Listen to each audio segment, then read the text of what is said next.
Bonsoir à tous et à toutes. Bienvenue dans Entre deux News, votre émission quotidienne de débat, d'analyse et de décryptage de l'actualité socio-politique. Ce soir, deux sujets brûlants dominent l'actualité. Dans la première partie de cette émission, le retour surprise de Dr Boga Sarko-Gervais à la tête de la FIDOP, entendez, Fondation internationale pour les droits de l'homme et de la vie pacifique, dans un contexte sociopolitique tendu à l'approche de la présidentielle ivoirienne. Une décision qui suscite interrogation, adhésion, mais aussi division. Dans la deuxième partie de cette émission, le report au 14 juin prochain de la grande marche du PDCI-RDA en soutien à la candidature de son président et candidat désigné à la présidentielle, Tidjane Thiam, une marche initialement prévue pour ce 11 juin repoussée pour cause d'échange avec les autorités ivoiriennes. Nous en parlerons. Bonsoir à vous, Dr Boga Sarko. Bonsoir, cher ami. Merci d'avoir notre invitation. Mais c'est moi qui remercie Reflet TV pour l'honneur que vous nous faites de mettre notre sujet, notre organisation à la une de ce débat. J'en suis honoré et je vous remercie. C'est nous. Avec vous ce soir, trois consultants. Eric Bayala, journaliste, analyste. Bonsoir Eric Bayala. Bonsoir Cédric. Gaël Akwa, bonsoir. Bonsoir. Analyste sociopolitique. Et puis Dr Daouda Ouattara, bonsoir. Bonsoir. Analyste politique également. Dans la deuxième partie de cette émission, nous serons rejoints par Michel Beta, journaliste et DG du quotidien Le Bélier. Tout de suite, place au premier sujet de cette émission. Retour de Dr Boga Sarko-Gervais à la tête de la FIDOP. Un retour qui suscite beaucoup d'interrogations. Tout d'abord, pourquoi avoir accepté de revenir à la tête de votre organisation que vous avez, dirais-je, abandonnée? Oui. D'abord, peut-être il faut commencer par le commencement. Pourquoi avais-je donc décidé de partir? J'ai eu l'honneur de créer donc cette organisation le 1er avril 2009 et je l'ai présidée pendant 15 ans. Je rappelle à tous les téléspectateurs que je suis engagé dans les droits de l'homme depuis mes classes estudiantines, il y a de cela 30 ans, c'est-à-dire en 1994. Et donc, j'ai fait un peu les organisations, la LIDO, la PDH, j'ai été moi-même membre de la Commission nationale des droits de l'homme de Côte d'Ivoire avec Mme Vaudier comme présidente, j'en étais le secrétaire exécutif. Et puis, c'est comme cela qu'il y a 15 ans, j'ai eu l'idée de créer la structure. En 2 secondes, je vous dis quelle est la différence entre la FIDOP et la LIDO et les autres que j'ai pratiquées. Sauf qu'à la FIDOP, nous mettons l'accent sur les violations des droits de l'homme causées par les hommes politiques.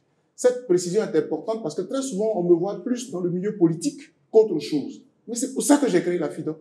À l'origine, c'était la Fondation ivoirienne pour l'observation de la vie pacifique de la société et de la classe politique. Donc, quand je crée cela, je me dis, bon, nous critiquons toujours les hommes politiques. Ils veulent s'éterniser au pouvoir. J'ai créé la structure, je l'ai présidée pendant 15 ans. Voilà, je pense que le moment était venu pour moi de rendre le tablier. Donc, quand je reviens d'exil, le 9 juillet 2021, on voulait renouveler les documents de la structure pour postuler à des demandes de fonds, à des bailleurs internationaux. Et à la préfecture, on nous dit qu'à cause de la guerre, tous les documents ont disparu et que la FIDOP n'a plus de documents juridiques. À ce moment-là, en tant que bon élève républicain, on va refaire les dossiers pour reconstituer une nouvelle structure. Et officiellement, notre dernier récépissé date du 2 février 2023. Et donc, quand je suis porté à la tête de la structure, à nouveau, mon mandat court jusqu'au 2 février 2026. Mais en tant que je connais la structure, quand je fais le bilan, ça fait 15 ans. Et l'année dernière, en 2024, on a célébré un jubilé pour mes 30 ans d'engagement dans les droits de l'homme et mes 15 ans à la tête de la FIDOP. Et donc, j'ai décidé officiellement de partir. J'étais en déplacement en Italie lorsque j'ai pondu une déclaration le 23 septembre 2024 pour dire que j'arrêtais. Et j'ai désigné le premier vice-président, le professeur Dadier Dia Célestin, pour prendre la relève jusqu'à la fin de mon mandat. Et là, on va organiser maintenant une assemblée générale élective pour désigner un nouveau président. Et puis, entre-temps, il s'est passé ce que vous savez certainement. Et donc, voilà. Ce que vous savez, c'est que je suis un peu analyste comme mes compères ici, sur plusieurs chaînes de télé. Aujourd'hui, c'est un honneur parce que c'est la première fois que je viens à Reflet TV. Je salue au passage ma sœur et amie chérie Bali qui est toujours ici avec vous. Et donc, voilà.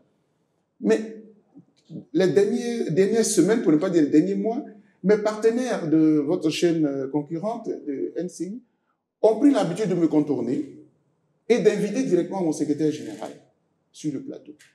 J'ai toléré une fois, mais il faut être honnête, quand il est invité, il m'informe. Mais pendant que vous n'étiez plus à la tête de l'organisation. Tout à fait. Donc, j'ai demandé ma démission, je suis président d'honneur.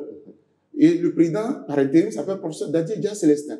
C'est pas à moi qui devais adresser les autorisations, mais il y a un président par intérim. Le problème, c'est quoi? Ou bien vous connaissez Dr Boga parce que vous êtes habitué à lui, vous lui passez le coup de fil. En ce moment, il informe le président par intérim, et ainsi de suite. Vous savez, même en tant que président d'honneur, quand je pars à des missions au nom de la structure, le président par intérim, c'est lui qui me donne mandat, puisque c'est lui qui est à la tête désormais. Voilà. Et en plus, pour tout vous dire, il a été mon professeur à l'université, ce monsieur-là. Et donc, pour vous dire combien de fois je ne peux pas marcher sur le président par intérim, faire ce que je veux. Sauf que le secrétaire général n'a pas... on est passé directement outre les responsables pour contacter le secrétaire général. Une fois, j'ai toléré. Je dis, bon, on ne peut pas faire la politique de la chaise vide. On participe, donc vas-y, je lui donne les grandes lignes. Il s'est débrouillé. Première fois. Deuxième fois. La troisième fois, je pensais que c'était de trop. Et c'est comme cela que nous avons décidé. Je dois vous dire très honnêtement qu'il y avait 2 mobiles. Le premier mobile, c'est que quand la prestation de mon collaborateur, par rapport à la ligne, j'avais quelques réserves. Mais et le deuxième mobile, c'était donc le dysfonctionnement de NCI. Pour ce qui est de ce que je peux reprocher à mon collaborateur, mais ça se gère en interne. Vous avez un collaborateur, vous l'avez envoyé en mission. Si la mission n'est pas bonne ou bien elle est bonne, vous réglez ça en interne. C'est un ordre de sortie en public. Mais ce que j'ai déploré, c'est le fonctionnement de nos amis et partenaires. Et c'est ce que j'ai décrit. Nous avons conduit donc une déclaration signée. Et puis, là, ça a été signé par moi, mais sous mandat de mon vice-président par intérim. Bref. Bien, et à la grande surprise, hein, vous êtes de retour à la tête de l'organisation. Oui. Une décision aussi qui divise. Hein. D'aucuns parlent de l'absence des démocraties en interne et que c'était disons, un plan déguisé. Non, mais les gens, moi je pense que en tant que journaliste, si vous suivez toujours la ligne des structures, comme ce soit ACI, par exemple, je connais plus Chéri, c'est pour ça que je parle d'elle, excusez-moi, mais parce que voilà, je la pratique aussi, on a les mêmes organisations et tout ça. Il faut rentrer dans le fonctionnement pour comprendre. Regardez ce que je vous dis là, c'est tout à fait clair. J'ai un mandat qui court jusqu'au 2 février 2026. Je l'écoute et je donne la responsabilité à un vice-président. Donc, il est le responsable. Ce n'est pas le secrétaire général qui est le responsable. Adressez-vous à lui. Et quand ça s'est passé, le secrétaire général m'a répondu en disant que oui, mais le président est parti, donc on ne fait pas tout et n'importe quoi, même quand le président n'est pas là. Et donc, c'est comme ça que toutes les FIDOC, parce qu'en dehors de la Côte d'Ivoire, j'ai 12 représentations à travers le monde, au Canada, aux États-Unis, etc. Chaque 2 mois, j'y vais à leurs invitations pour animer des conférences et tout. Tout le monde était réuni et tout le monde a conduit une motion pour demander au président, on va couper court à tous les débats, revenez pour terminer votre mandat. Et puis après votre mandat, nous verrons. Bien. Éric Bayala. Oui, je remercie le professeur pour tenter d'expliquer, j'allais dire, le remue-ménage qu'il a eu au sein de son organisation. Tout à fait. Mais moi, je voudrais revenir un peu sur la déclaration qui vous remet en selle. Vous dites que, répondant à l'appel que toutes et tous m'avaient lancé. Et donc, quand quelqu'un voit cette déclaration, il semble qu'effectivement, il y a unanimité en ce qui concerne votre retour. Mais il se trouve que le secrétaire général de votre organisation, à la présence de M. Blimarus, fait partie des personnes qui refutent cette déclaration comme quoi vous êtes parti et vous revenez. Est-ce que ce n'est pas une manière en fait, de faire croire à l'opinion que vous êtes démocrate, or qu'à la vérité, vous n'en êtes pas un? Parce que selon vos textes, quand le président démissionne, à qui revient la responsabilité d'assumer? Vous avez dit, j'ai désigné. Normalement, ce n'est pas à vous de désigner qui vous succède. Il faut que dans le fonctionnement de votre organisation, les textes prévoient automatiquement celui qui doit assumer la responsabilité en cas d'empêchement ou bien de démission du président. Mais je vous ai écouté à plus de 5-6 fois, j'ai désigné, j'ai désigné. Or, si les textes sont clairs, quand vous partez, le mécanisme se met automatiquement en place. Mais quand vous dites j'ai désigné, je crois nettement que est-ce que M. Blimarus n'a pas le droit de s'inquiéter à l'idée de savoir que vous êtes parti sans partir? Très bonne analyse, sauf qu'il y a même quelques failles à l'intérieur. Je suis désolé, mais peut-être que vous n'avez pas vu les textes de la structure. Non, mais je pense que justement, c'est pour ça que je voulais poser la question. Tout à fait, tout à fait. Alors, premier point, le secrétaire général Blimarus, personne ne peut me mettre en palabre avec lui parce que je suis son dévancier, je suis son encadreur. C'est un thésard. Il est en thèse de doctorat Et je travaille beaucoup avec lui. Il travaille justement sur la question des droits de l'homme. Et voilà, si vous voulez, c'est un peu mon disciple aussi. Je le forme aussi un peu. Donc, personne ne peut nous mettre en parole. La déclaration dont je parle, la motion qui a été rédigée me demandant de revenir, il en est signataire. Il était là. Donc, on dit qu'il y a eu... Non, il n'y a même pas de quoi entre mon secrétaire général et moi. Vous savez, quand vous avez des étudiants, ou vous avez des apprenants, on peut commettre des erreurs, on peut faire des fautes, mais il faut toujours avoir l'humilité de dire, ici, c'était un peu trop politique, ou alors ceci ou cela. Donc, sur ce point, vous allez prendre la motion qui a été publiée, c'est même quelque part, il y a une phrase qui dit, y compris le secrétaire général. C'est-à-dire, à l'unanimité, on a adopté cela, y compris le secrétaire général. Si vous l'avez sous les yeux. C'est là le problème. Cette motion a été rendue publique par vous-même. On se demande est-ce qu'il n'y a pas de compétence. Non, c'est pas signé par moi. Bon. C'est signé par le président par intérim. C'est lui qui a présidé la séance. Je dis rendu public. Pas lui-même. C'est par vous que nous avons tous appris. Hein, ah non, non, la motion n'a pas été signée par moi. Mais en tant que journaliste, ça se trouve sur les réseaux. Si quelqu'un peut téléphoner, ouvrir tout de suite. Non, professeur, je pense que vous n'avez pas peut-être saisi. Hein. Oui. Vous dites que dans la déclaration, c'est mentionné, y compris le secrétaire général. Oui. Pourquoi cette spécification? Oui, pourquoi ce n'est pas précisé, y compris le vice-président, y compris le trésorier, y compris le secrétaire à l'organisation, et on fait référence exclusivement au secrétaire général qui se trouve être celui qui aujourd'hui manifeste son mécontentement. Mais c'est justement pour vous répondre, pour répondre à tous ceux qui peuvent penser que le secrétaire général était opposé. C'est pour cela que tous ceux qui ont participé à la réunion, le PV est là, il est rendu public, vous n'avez qu'à regarder. Et M. Marius Bly, qui est en ce moment en déplacement à Mans, avec qui je parlais avant de venir à cette émission, on n'a pas de problème. Donc, vous dites que ça, c'est un détail qui est réglé. La deuxième chose, quand je prends, vous savez, c'est ça aussi, l'intellectuel, il est prévoyant. Quand je signe pas ma démission, c'est ma suspension. C'est écrit noir sur blanc. C'est parce que j'ai un peu envisagé tout cela. Mon mandat court. Je l'ai suspendu.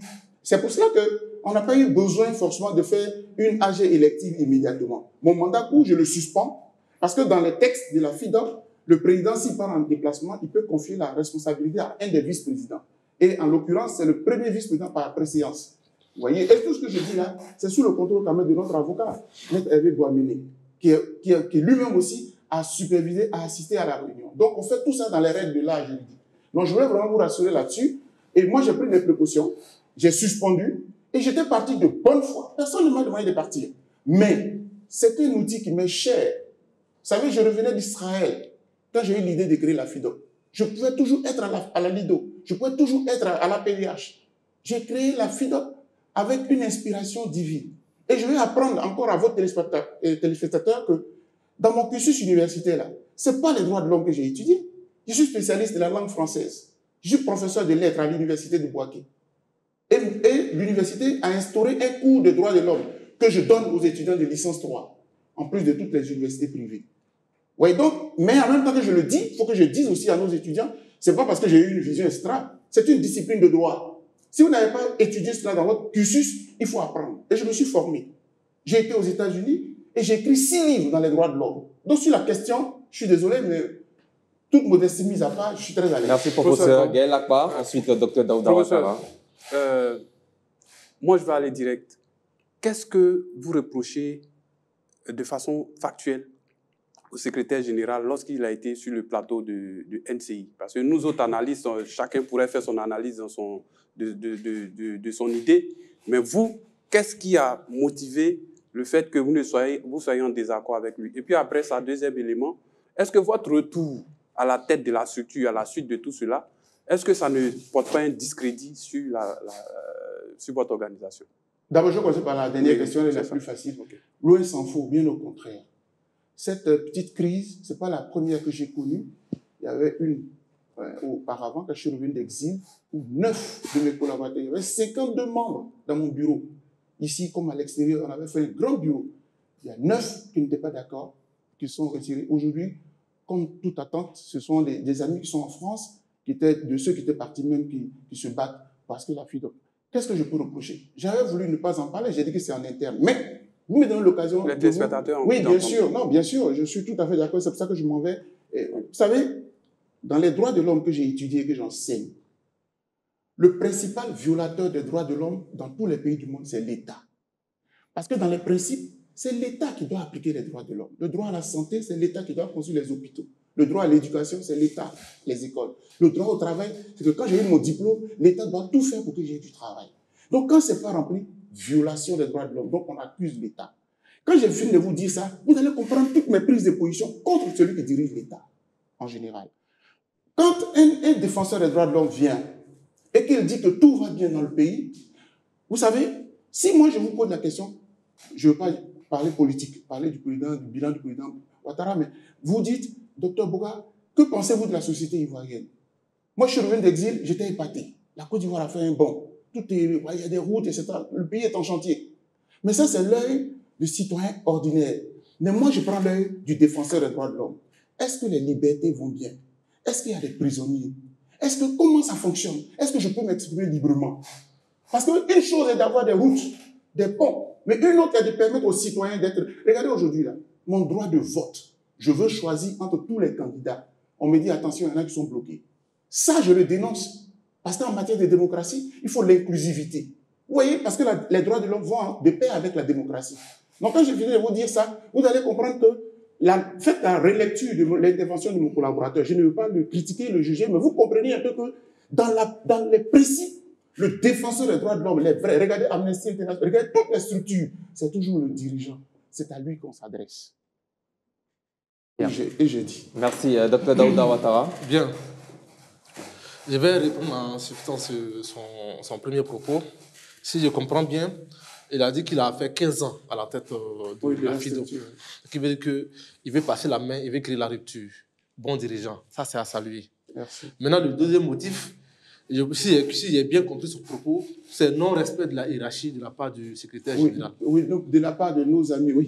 Du secrétaire général. Oui. Voilà, de façon précise. Bien, quand vous confiez une structure ou bien une entreprise à une équipe, c'est avec la confiance. Souvent, vous avez 15 ans à la tête de la structure. Eux n'ont pas cette expérience-là. Alors, quand ça ne va pas, vous pouvez revenir en pompier, mais en sourdine, pour redresser et puis repartir. Mais venir, comment on appelle ça, partir et puis décider de façon brusque, revenir sur,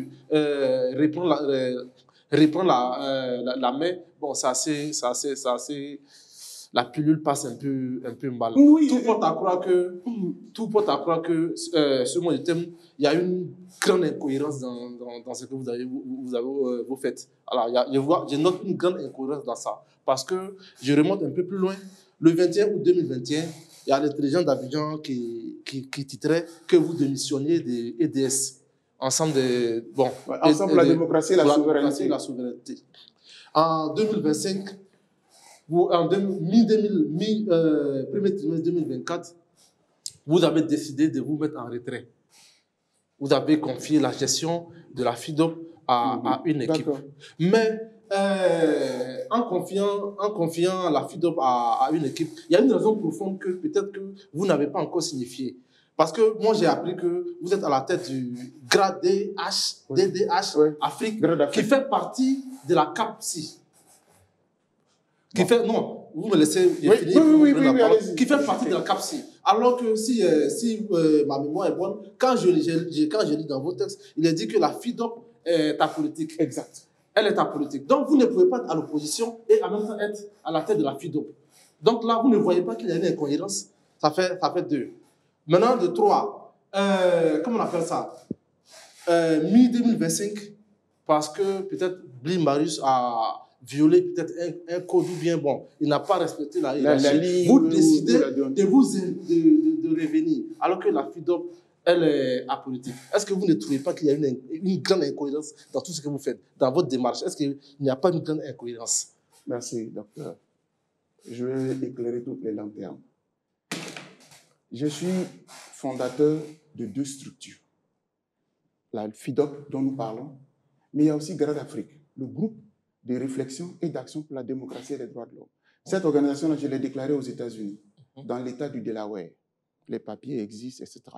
J'ai même désigné un président local, M. Laurent Adjayi, et qu'il existe.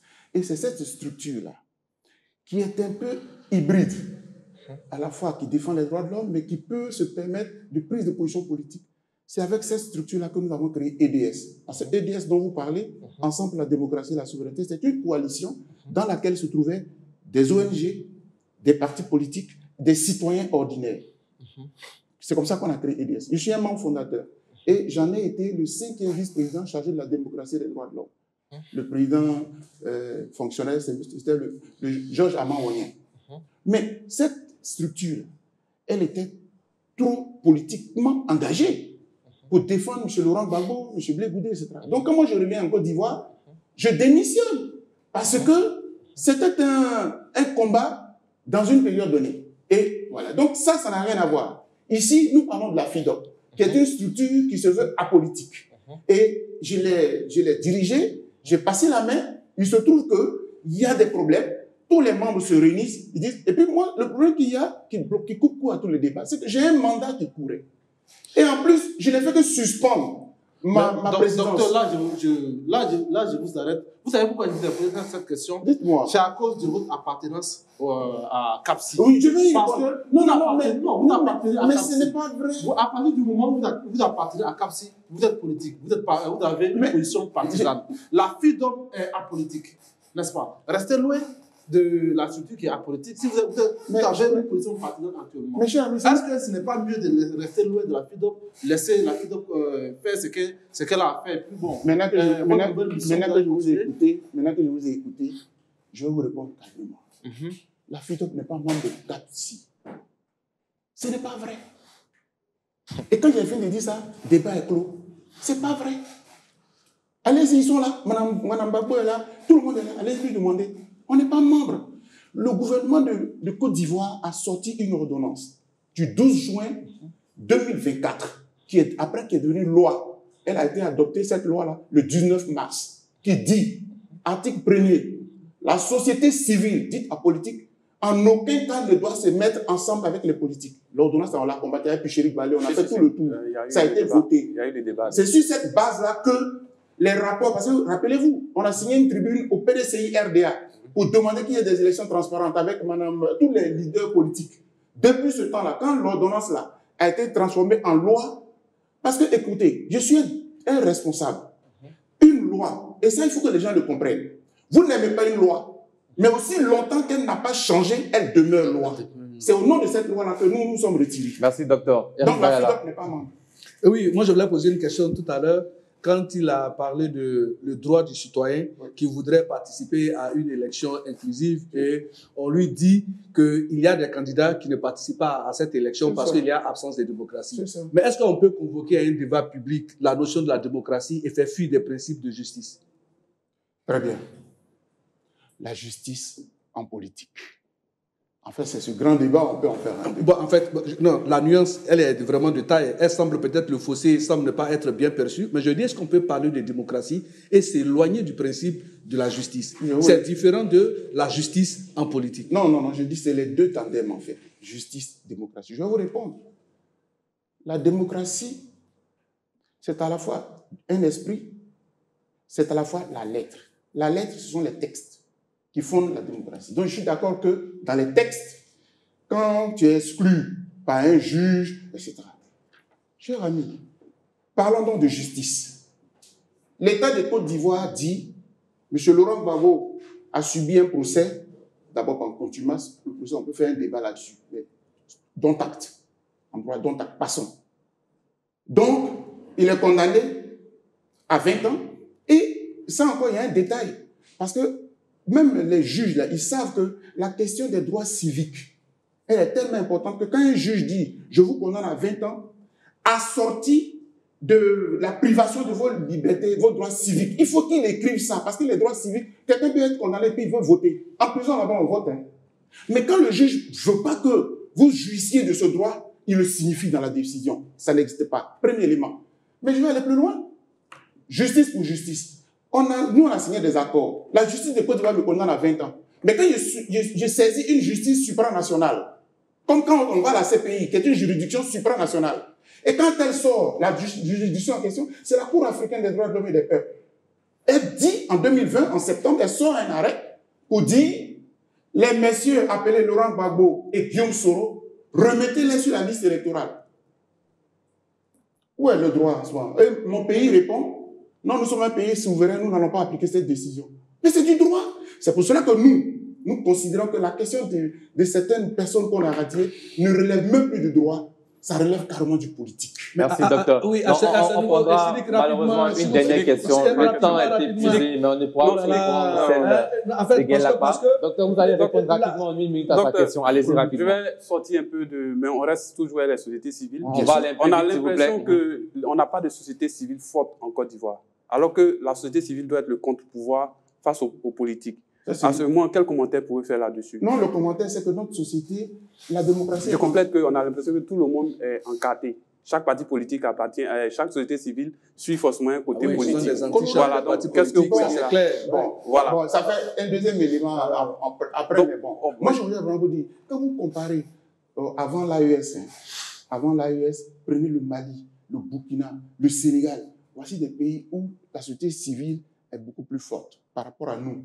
Nous, on est encore un peu en retard. Notre peuple n'est pas encore assez. Vous regardez les Sénégalais. Ablaye Wade, il a voulu faire un 3e mandat. Mais les Sénégalais qui sont un peuple d'un point de vue politique et démocratique un peu avancé, ils l'ont battu dans les urnes. Le débat est clos. Les Ivoiriens, on n'est pas encore arrivé à ce stade. Et ce travail-là, c'est quoi? C'est à vous et moi. Si nous sommes là à parler politique, à parler de soutien, mais nous ne disons pas. Parce que moi, je rêve d'une Côte d'Ivoire de demain. Nos aînés l'avons passé. Hein. C'est nous qui allons demain diriger la Côte d'Ivoire. Il faut que notre peuple soit aguerri.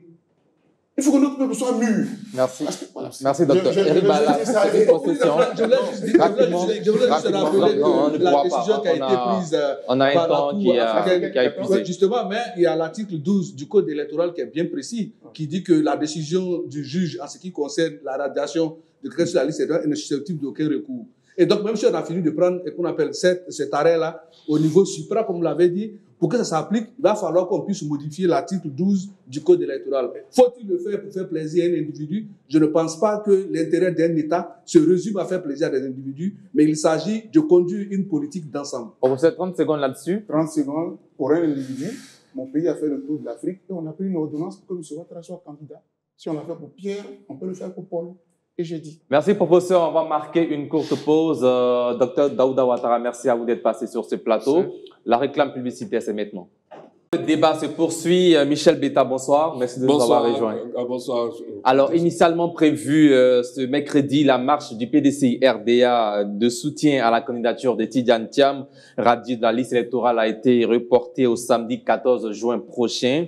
Une décision stratégique selon la direction du parti qui appelle ses militants à rester mobilisés. Reportage. Le Parti démocratique de Côte d'Ivoire, PDCI-RDA, a annoncé ce mardi 10 juin 2025 le report de la marche initialement prévue ce mercredi.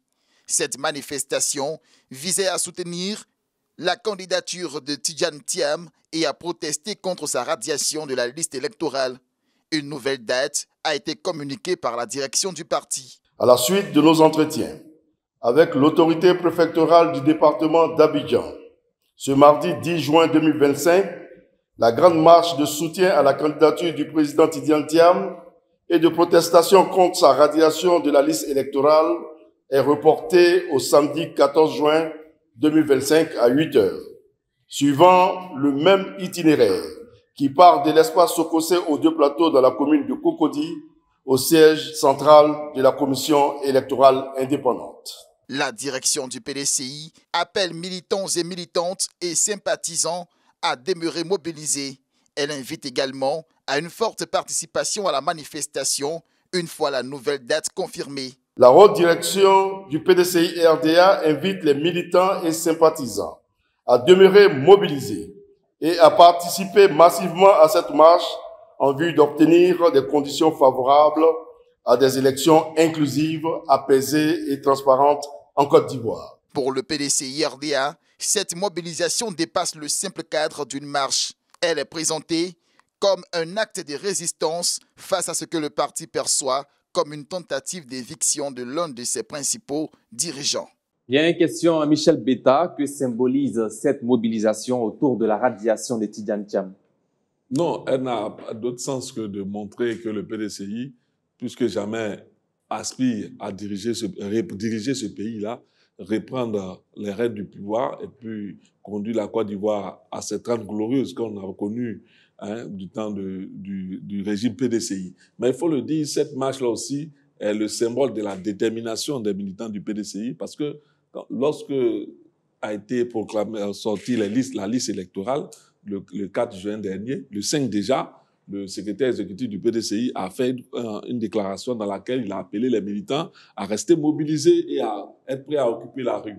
Et voilà, ce test d'occupation de la rue-là se décidera certainement le 14 juin prochain, samedi précisément. Et voyez-vous, cette marche-là, ça montre un peu une certaine rupture dans la démarche politique du président Tidjane Thiam qui a décidé de donner au PDCI une capacité de conquérant. On avait pourtant longtemps dit que le PDCI est un parti de bourgeois, de salon, de vieux, mais cette fois-ci, le PDCI veut montrer qu'il est un parti de la rue aussi, qui peut prendre la rue pour revendiquer certaines aspirations légitimes, démocratiquement, et exprimer dans un pays où souvent les droits des militants de l'opposition sont souvent bafoués, tétanisés même, disons. Tétanisés parce que jusqu'ici, depuis que le président Ouattara a pris les rênes du pouvoir, on voit les marches sont souvent blâmées, interdites et ostraciées. Donc, cette fois-ci, le PDCI veut démontrer que trop c'est trop, ça suffit. Bien. Professeur, que révèle cette situation sur le climat préélectoral en Côte d'Ivoire? D'abord, pour les universitaires, je suis fier quand on dit professeur, mais comme chez nous, là, il y a tellement de grades, il faut dire docteur. Parce que j'ai même mes étudiants qui sont passés professeurs. Et j'en suis fier, mais je ne suis pas professeur. La marche que j'ai vue là, ce que je vois, ça me réjouit. D'ailleurs, je tenais à préciser que c'est parce que c'est à Abidjan qu'on en parle. Sinon, à Daougro, j'ai vu une grande marche qui a eu lieu à Daougro récemment. En fait, c'est tout ce que nous demandons au président Ouattara. Permettre aux libertés de s'exprimer. En Europe, là, vous savez, quand les gens ne sont pas contents, et puis ils marchent, ils s'expriment, là, ils se libèrent. Ils crient, ils parlent, le lendemain, le pays est tranquille. Mais quand vous interdisez, alors que dans notre régime, ce n'est pas l'obligation d'autorisation. Non. On a copié sur la France. C'est juste l'information. Moi, je viens de 10 ans d'exil. Aujourd'hui, la CPI sort une décision. Le lendemain, on est dans la rue. Parce qu'on informe juste le préfet. Donc ici, cher ami, cher Sidik, moi, je suis heureux qu'ils se sont entendus pour que ce soit samedi. Pourquoi? Parce que le pouvoir ne voudrait pas, par exemple, qu'un jour ouvrable, un jour ouvré, qu'il y ait du grabuge. Parce qu'on peut initier une marche dite pacifique, mais il peut y avoir des imprévus. Donc moi, je salue cela, que les autorités aient permis, aient accepté que la marche ait lieu sans qu'il y ait de débat là-dessus, parce que c'est un droit fondamental inscrit dans la Constitution, article 20 de la loi fondamentale, et de deux, que les gens du PDCI aussi aient accepté les propositions de l'État. C'est ce qu'on appelle dialoguer. C'est ce que nous demandons au président, dialoguer. Quand vous dialoguez là, vous trouvez une solution, nous tous on est tranquilles. Donc, cher Sidik, ce que je peux dire, c'est de saluer le dynamisme démocratique qui se met en marche. Ce n'est pas la première marche. Depuis que le PDCI a vu le nom de son leader à dire, il y a eu plusieurs marches. Mais comme c'est à l'intérieur, on n'en a pas fait beaucoup de vagues. Et donc, celle-là, elle va avoir lieu. Pour terminer et chuter, en Europe, quand on fait les marches là, les gens voient votre capacité de mobilisation. C'est par là qu'on jauge. Vous dites, ah, mais cette affaire-là, ça intéresse beaucoup les gens et ça attire l'attention. Et la communauté internationale qui est très préoccupée, parce que nous la sollicitons beaucoup. Nous, on a saisi le secrétaire général des Nations Unies, on a saisi l'Union européenne. D'ailleurs, je vous informe que l'Union européenne nous a donné rendez-vous le lundi prochain. Vous parlez de la FIDOP? Oui, la FIDOP et la PEXI. Puisque nous sommes deux coalitions, eux, ils ont une coalition, moi, nous, on a une organisation qui travaille, on suit le processus électoral. Tout à l'heure, mon co-panéliste à droite me disait un peu, on suit ça de bout en bout. Parce que cette fois-ci, là, il faut que les Ivoiriens se disent, ce n'est pas une affaire des politiques. Quand vous dites que c'est une affaire des politiques, là, mais c'est comme si vous avez abandonné votre pays, vos droits aux politiques. Ça vous concerne. Cher ami Sidik, ce que vous faites dans cette émission-là, vous participez aussi à ce qu'il y ait une élection pacifique et que vous puissiez continuer de faire des émissions. Vous avez compris. Bien, merci. Eric Baya, la réaction là-dessus? Oui, moi je pense qu'effectivement, les marches, les meetings, comme nous en voyons aussi souvent ces temps-ci, ce n'est rien d'autre que l'expression de la démocratie. Et donc, personne ne peut dire ici qu'à cet instant précis ou à ce moment-là, que les libertés sont bâillonnées et que la liberté d'expression est mise sur le boiseau. Bien au contraire, c'est une belle expérience que nous vivons. Mais là où je m'avais interrogé, c'est que tout dernièrement à Yopougon, par exemple, on a vu avec la CAPSI, dont fait partie le PDCI et les autres organisations, ont mené une action au nom de ce qu'ils pourraient appeler une situation dans laquelle certains leaders étaient victimes d'ostracisme en ne soyant pas sur la liste électorale. Et donc, je pense qu'ils ont même porté le message du président Thiam par visioconférence. Certains leaders sont intervenus. On a dit que la CAPSI, désormais, défendait la cause d'ensemble. Mais voilà que, de façon particulière, et j'allais même dire singulière, le PDCI sort donc de la CAPSI pour venir organiser une cérémonie, c'est-à-dire exclusivement réservée pour le cas de son candidat.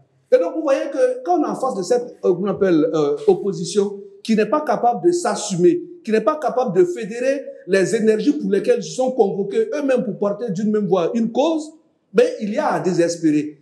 Bon, quand vous voyez l'espace de Sokosé, pour le grand PDCI dont on parle, l'espace de Sokosé, c'est pratiquement une chambre-salon où on invite tous les militants du PDCI pour y aller. Non, c'est d'abord un rassemblement dans un lieu. Bien. Voilà. C'est à partir du lieu que on va prendre maintenant le boulevard. Mais on dit espace Sokosé. Bon, écoutez, c'est un espace où de temps en temps, des manifestations de marques de boissons se retrouvent. C'est là qu'on peut essayer de amener l'ensemble de ces militants.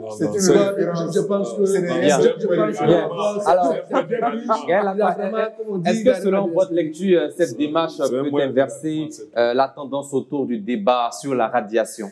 Mais moi, cette actualité-là vient comme une bouffée d'air, parce qu'on sait que le week-end dernier, on a vu le discours du président Gbagbo à Port-Boué. On a vu aussi certains communiqués du PDCI qui annonçaient, qui maintenaient ces militants à être prêts pour la mobilisation. On parle ces temps-ci de rue, le PPACI parle de rue, le PDCI parle de rue, le RHDP aussi parle de rue.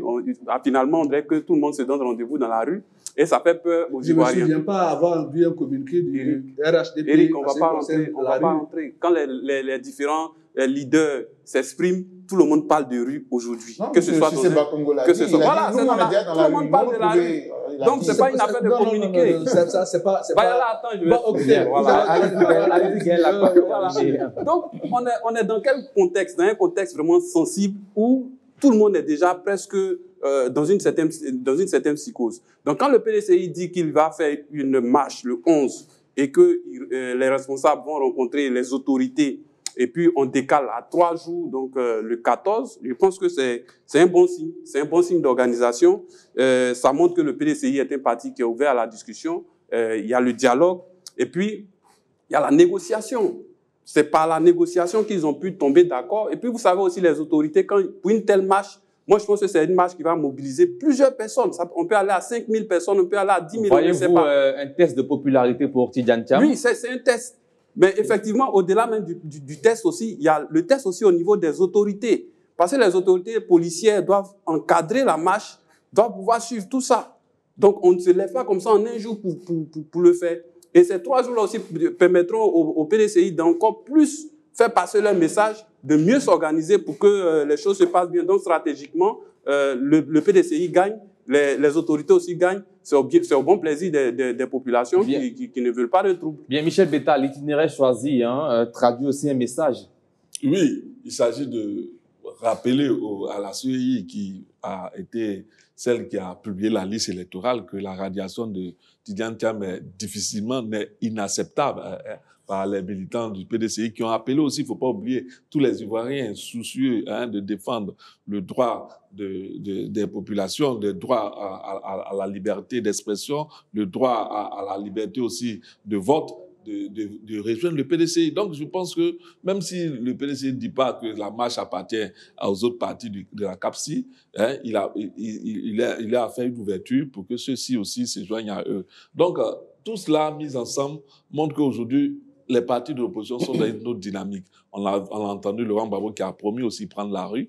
Donc, je pense qu'aujourd'hui, il appartient au pouvoir en place. C'est vrai que la rue, c'est pas synonyme de désordre, c'est pas synonyme de tout ce qu'on peut imaginer, mais ça doit interpeller le pouvoir en place pour mettre très rapidement, ouvrir la voie aux discussions, au dialogue, pour qu'on arrive à un processus consensuel. Est-ce qu'il faut craindre des débordements? Non, les débordements ne vont pas venir de l'opposition, mais il faut craindre que le pouvoir... C'est l'opposition qui sera dans les rues. Oui, mais ça ne peut pas venir de l'opposition, puisque l'opposition, l'itinéraire est tracé. C'est le pouvoir qui pourra peut-être vouloir empêcher certains manifestants de rejoindre le lieu de la manifestation. S'il estime que le nombre est assez suffisamment impressionnant, il peut chercher à empêcher, comme on le voit souvent dans certaines manifestations, même ceux qui viennent, parce que d'aucuns viennent de l'intérieur, avec des cars. Donc souvent, on peut les empêcher même d'avoir accès à Abidjan par l'autoroute. Et tout cela, ça entraîne déjà, ça surchauffe l'atmosphère autour des manifestations et ça peut dégénérer en tout ce qu'on peut craindre. Donc, je pense que s'il appartient au pouvoir en place de permettre la meilleure circulation de ceux qui vont venir de l'intérieur, afin qu'ils puissent rejoindre le lieu de la manifestation et ensemble encadrer cette manifestation qui se veut être l'expression de la démocratie au sein de ce parti-là et au sein de l'opposition. C'est une manifestation pacifique. C'est cela même. Bien. Docteur, êtes-vous du même avis que ceux qui estiment que la radiation de Tidjane Thiam est une menace à la stabilité électorale et même celle de Laurent Gbagbo et Charles Blé Goudé? Oui, mais avant d'en arriver à cette question, je voudrais dire à mon frère que oui, c'est la responsabilité des autorités policières, des gendarmeries et tout ça d'encadrer, mais il y a aussi la responsabilité de ceux qui organisent eux-mêmes. Je me rappelle très bien quand il y a des manifestations de masse, les organisateurs eux-mêmes ont en leur sein leur propre comité de sécurité. Parce que ne l'oubliez pas, c'est nous tous là qui disons que en Côte d'Ivoire, depuis un certain temps, on ne marche pas. Parce que ça aussi, c'est une réalité. Je rappelle, le 13 septembre 2024, des amis de la société civile ont voulu marcher contre la vie chère. Ils ont été arrêtés, ils ont été jugés, ils ont été condamnés. C'est récemment qu'ils sont sortis. Ils ont fait 4 mois, 6 mois. Donc, ça veut dire quoi? Ça veut dire que c'est un test pour les autorités policières, mais c'est aussi un test pour l'opposition. Si la marche est réussie, elle est sans casse, elle est tranquille, mais vous allez voir que ça va encourager l'État, les autorités à permettre d'autres marches. Mais si ce test-là, il se passe mal, et qu'on arrivait... Ce que vous dites, je ne le jette pas, hein, on a des cas où il y a des infiltrations et tout ça. Mais c'est votre propre sécurité aussi qui peut... Et puis, faire un rapport. Vous dites que notre marche a été infiltrée, nous avons arrêté tel monsieur, nous avons fait ci. Enfin, je le dis parce qu'en tant que défenseur des droits de l'homme, autant je critique le pouvoir, autant je préviens aussi, je donne des conseils à l'opposition pour que la démocratie que nous voulons là, elle s'exprime. Moi, je voudrais qu'il y ait davantage de marches jusqu'aux élections. C'est notre droit de marcher. J'ai dit article 20 de la déclaration. Et c'est le même article 20 de la Déclaration universelle des droits de l'homme qui se trouve dans notre Constitution. Maintenant, vous parlez de la radiation de M. Tidjane. Vous savez, très souvent, ce sont j'ai dit, un état de droit, le socle, c'est la justice. Si la justice ne nous protège pas, on est mal barré. Vous savez que la juge qui a rendu la décision de radiation, elle-même, elle n'avait pas compétence pour le faire. Parce que c'est une question pour la nationalité qu'elle a été convoquée. Or, la question de la nationalité ne se juge pas par un juge comme elle. C'est une question, à la limite civile, où il y a un juge qui est commis pour ça, mais ce n'était pas de son ressort. Vous voyez? Et ça, le mal a été fait. Et le monsieur a été radié. Vous savez, quand on regarde notre pays à l'extérieur, c'est la même, ça me rappelle exactement lorsque M. Ouattara était arrivé. On pensait que c'était une affaire entre nous ici, mais il venait de l'international. Il venait du FMI. Le monde entier nous regardait. C'est la même chose qui se joue aujourd'hui, où tous les braquages, jusqu'en France, des spécialistes du droit, parce que nous tous, c'est vrai on peut être juriste, on peut être défenseur des droits de l'homme, mais quand même, ceux qui nous ont formés sur les questions même de la langue, etc., ils sont quand même là-bas. Des experts, ils vont commencer à analyser ou décortiquer. Bref, moi, ce que je peux vous dire, c'est que j'ai déjà parlé de la relation de M. Soro et de M. Gbagbo, mais celle de Tidjane Thiam aussi est problématique. Pourquoi je dis cela? On sent le politique. Bon, le monsieur, il a rendu sa décision de dire qu'il n'est plus français. D'abord, quand la France accepte qu'il n'est plus français, ça veut dire qu'elle est sûre que c'est parce qu'il est ivoirien. Parce que la France, la plupart de nos États ont signé un traité international contre l'apatridie.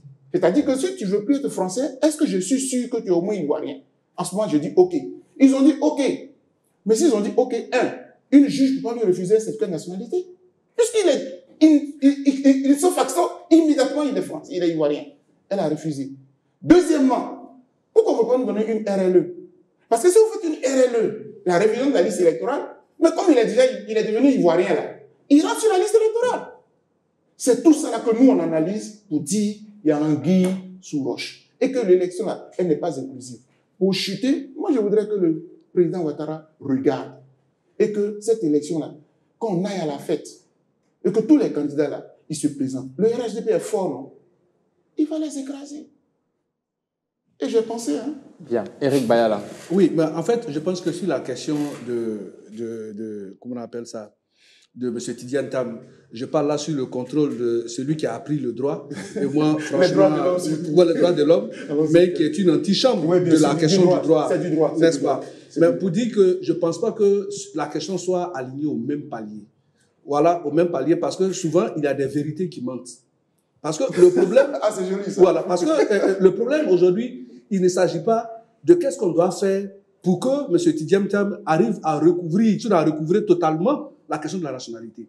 Ici, est-ce qu'au moment où il se faisait inscrire sur la liste électorale, celui qui était requérant ou bien qui allait le faire, en avait-il les possibilités de le faire? Jouissait-il de façon exclusive de la nationalité ivoirienne? La question est très simple. C'est non.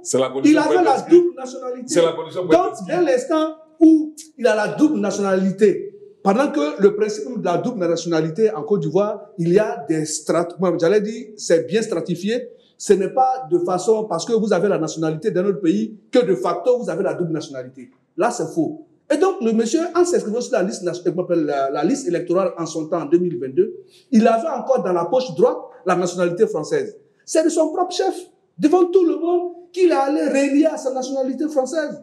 Et donc, les Ivoiriens ont saisi le tribunal, il a été déchu. Vous voulez qu'on organise la RLE pour lui permettre d'être sur la liste électorale. Mais non, on l'a dit clairement, il y a un agenda à respecter.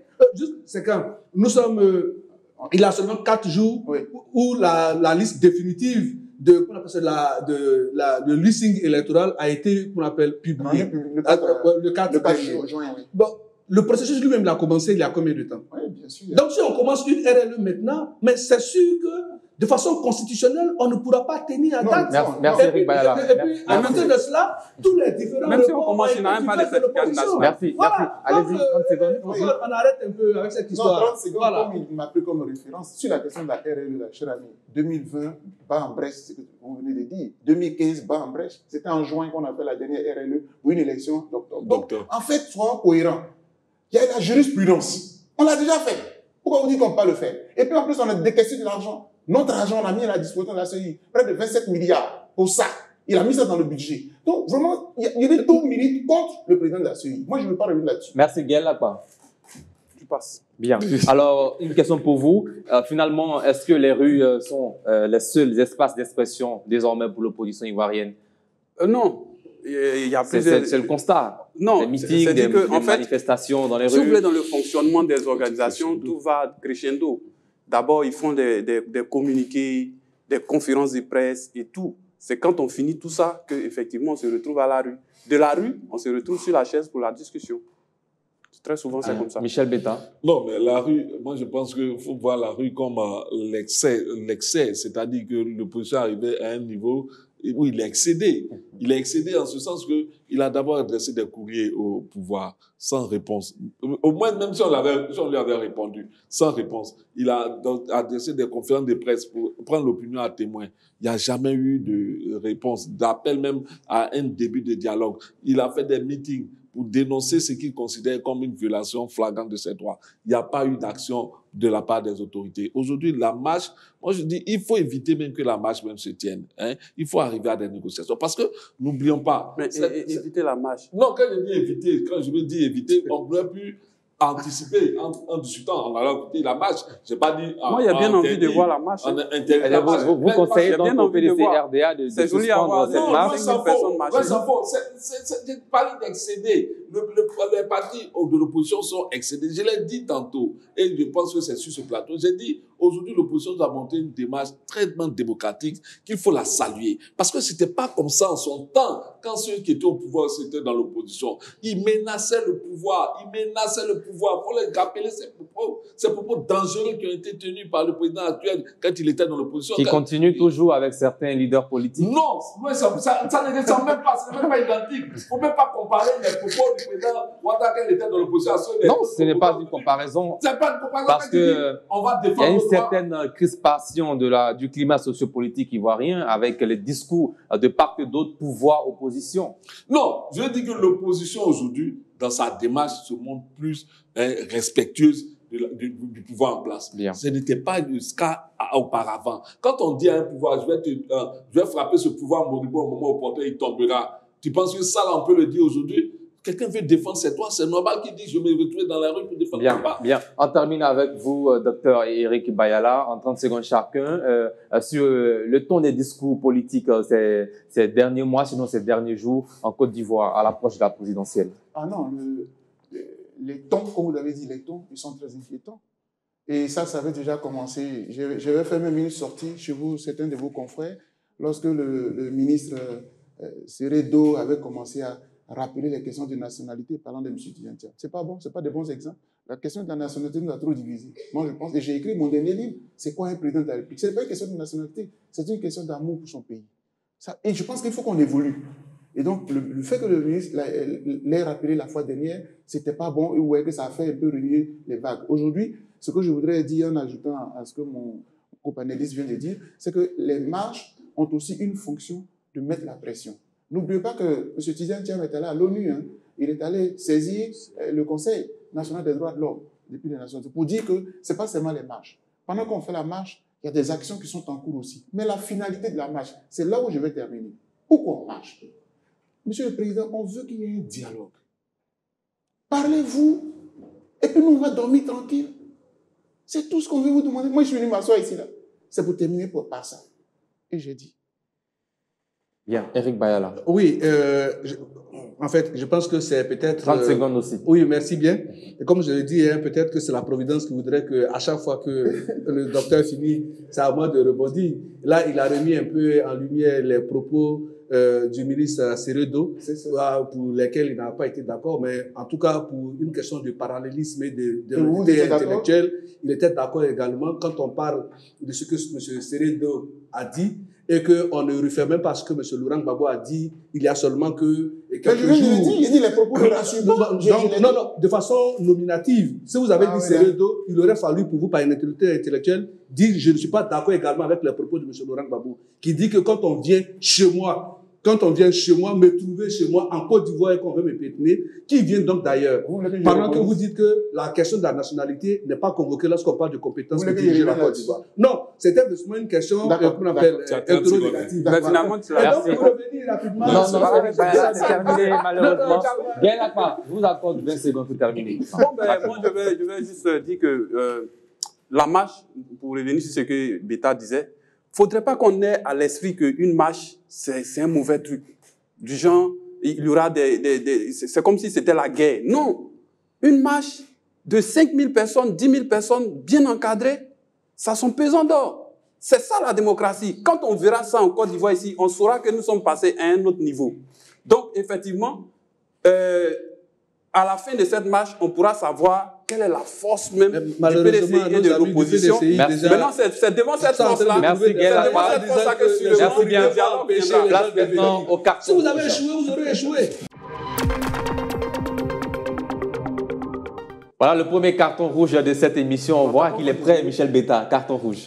Carton rouge, particulièrement au ministre d'État Adjumani, porte-parole du RADP, dont les propos méprisants vis-à-vis du président Laurent Gbagbo ont été tenus ce jour lors d'une conférence de presse. Et je pense que ce n'est pas de nature à raffermir le jeu politique, à rendre le jeu politique plus calme, plus serein.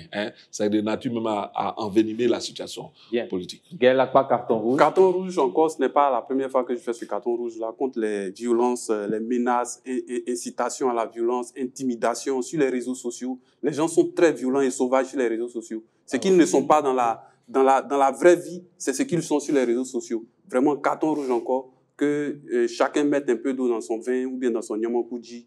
Et puis, la paix en Côte d'Ivoire, c'est au bénéfice de tous les Ivoiriens. Bien, Eric Bayala, carton rouge.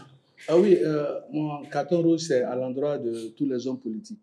C'est vrai, le landerneau politique est bouillonnant, mais que ce soit les partis politiques de l'opposition ou de celui au pouvoir, chacun se bat pour le mieux-être des Ivoiriens.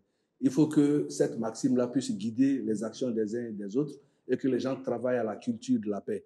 C'est vrai, on peut être dit des choses, pas dans la virulence, mais avec le ton, comme l'a dit quelqu'un dans ce pays, et avec la manière qu'il va. Je pense que ce sont des passes d'armes. Quand on a, M. Laurent Gbagbo disait qu'il ne connaît pas de boxeur qui reçoit de coups sans en donner. Parce que lui, il a suffisamment encaissé et il s'est en donné. Donc, M. Beta, ne soyez pas frustré. Si des gens ont reçu des coups, il faut qu'ils en donnent aussi. Bien, docteur Bogassako, carton rouge. Oui, mon carton rouge, c'est un peu à l'encontre du gouvernement, spécifiquement de la justice ivoirienne. Il s'est passé un fait il y a une semaine, il y a juste quelques jours à Bouaké, où je suis enseignant-chercheur. Donc, dans la prison de Bouaké, il y a nos forces de l'ordre qui sont allées, dit-elle, aller chercher les armes des prisonniers, les armes blanches, etc. Il y a eu entre 5 et 6 morts. Le procureur a sorti un communiqué. Aucune compassion, aucun mot de regret. Il a juste justifié que ce sont des bandits, ils sont armés, donc on les a tués. En tant que défenseur des droits de l'homme, je le condamne et je le déplore. J'estime que nous sommes dans une république, nos vies valent. Un prisonnier, ce n'est pas un animal, c'est un être humain. Et j'ai dit. Merci. Place maintenant aux chiffres du jour. Nous sommes dans le chiffre du jour, rubrique dans laquelle nous mettons en avant des chiffres en rapport avec l'actualité nationale et internationale. Et dans cette émission, le chiffre du jour, c'est 3000. Le projet de renforcement du système éducatif de base PRSEB enregistre des progrès significatifs se rapprochant de son objectif d'offrir une école de qualité et inclusive à tous les enfants de Côte d'Ivoire. À ce jour, plus de 3000 salles de classe sont en construction dans le cadre du dit projet sur l'ensemble du territoire national. Cette initiative permet de réduire le nombre d'élèves par classe et d'offrir des environnements d'apprentissage plus adéquats et sécurisés. Michel Beta, réaction sur ces chiffres? Vous savez, on ne le dira jamais assez. Pour moi, comme dirait quelqu'un, l'éducation, c'est la clé de tout ce qui peut être développement. Donc, tout ce qui se fait pour l'éducation est à saluer. Et encore, non seulement saluer, mais demander que ça se fasse mieux et très vite. On le dit, quand un enfant sort de l'école au niveau du primaire, c'est un enfant qui est condamné à la pauvreté. Donc, pour ne pas condamner nos populations à la pauvreté, améliorons notre système éducatif par des classes comme on le fait et allons plus vite pour le mieux-être de notre société. Bien. Gaël Akpa? Bien, ben, c'est une initiative à saluer. On voit que le gouvernement investit dans le long terme. J'ai vu que ce problème-là, il se pose depuis des années. Quand on parle des salles de classe pléthoriques où souvent l'effectif arrive même à 100 élèves, ça facilite pas le travail aux enseignants. Mais à côté de cela, je veux qu'on mise aussi dans la formation de plus d'enseignants et qu'on veille à l'amélioration de leurs conditions de vie. On a vu ici que pour une affaire de conditions de vie, ils étaient en syndicat, essayaient de mener une grève, on a entendu parler d'arrestation et tout ça. Il faut veiller à l'amélioration des conditions de vie des enseignants. Et puis, il faut veiller aussi à l'équité entre les zones. Parce que vous savez que les zones rurales et puis les zones urbaines, dans l'éducation, il y a certaines disparités. Donc, il faut pouvoir aussi régler cela et puis ça sera au bénéfice de tous les Ivoiriens. Bien, Eric Bayala?